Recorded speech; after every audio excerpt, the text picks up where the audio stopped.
நாராயணன் பார்த்திருக்கிறேன். இன்னைக்கு பேசின மாதிரியான ஒரு அழகான பேச்சை நான் இதுவரைக்கும் லட்சுமி நாராயணன் கேட்டதே இல்லை. ரொம்ப அருமையான ஒரு பேச்சு. நல்ல ஒரு கைத்தறல் கொடுக்கலாம். இளைஞர் 25 வயசு தான், நம்புங்க, சின்ன பயிர் தான்.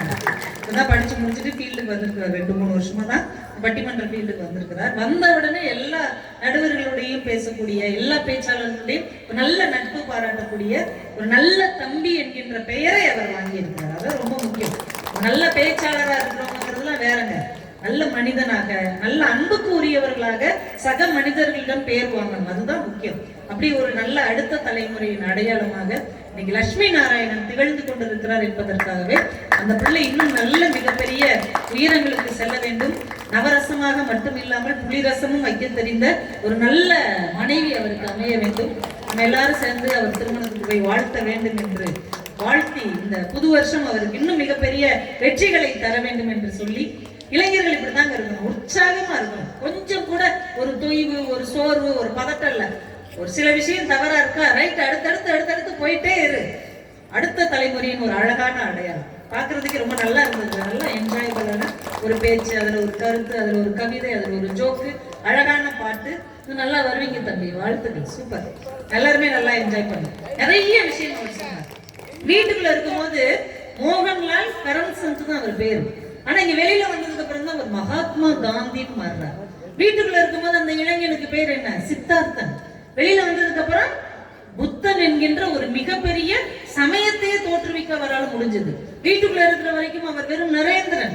ஆனா வெளியில வந்ததுக்கு அப்புறம் வீரத்துறவி விவேகானந்தர் என்று இந்த நாடு தருகிற அனுபவம் இருக்கு இல்லையா, அது ஒரு நாளும் வீடு தரவே முடியாது. நீங்க வீட்டுக்குள்ள 1000 சொல்லி கொடுங்க அந்த பிள்ளைக்கு. ஆனா தெருவை தாண்டி போய் ஒரு கடையில ஒரு பொருளை வாங்கிட்டு வரும்போது அந்த 10 நிமிஷம் வெளி வாழ்க்கையின் அனுபவம் அந்த குழந்தைக்கு தருகிற ஒரு மிகப்பெரிய மாற்றத்தை வீட்டுக்குள்ளேயே உட்கார வச்சு அம்மா அப்பாவால கத்து கொடுக்கவே முடியாது.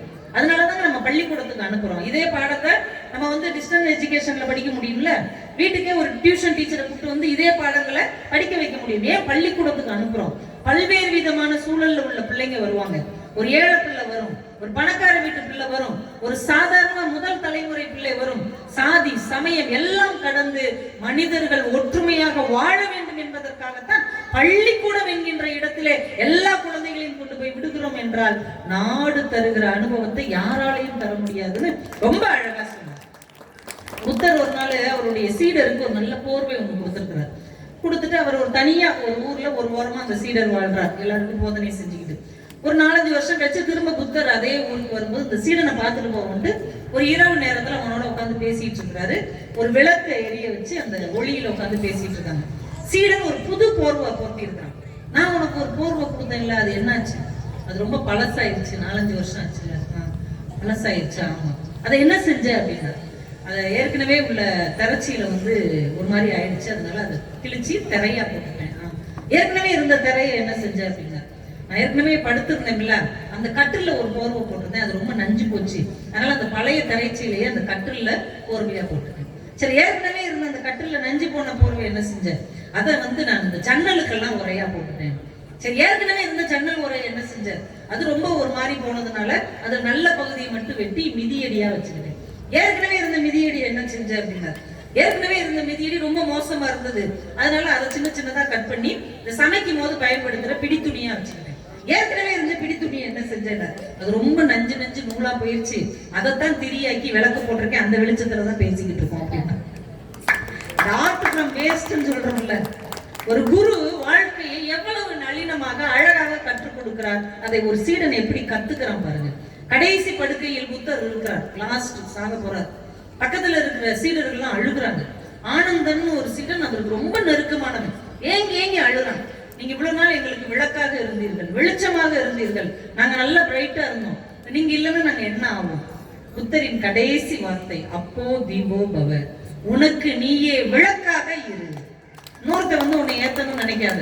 ஒரு ஞானம் கிடைச்சிருச்சா, ஒரு அறிவு கிடைச்சிருச்சா, ஒரு கல்வி கிடைச்சிருச்சா, நீ சுடராக மாறு, நீ வெளிச்சமாக மாறி மற்றவங்களுக்கும் வெளிச்சத்தை கொடு என்று கடைசி ஞான உபதேசமாக புத்தர் சொன்னார் என்றால், சித்தார்த்தனாக மட்டும் இருந்திருந்தால் இது கிடைச்சிருக்குமா?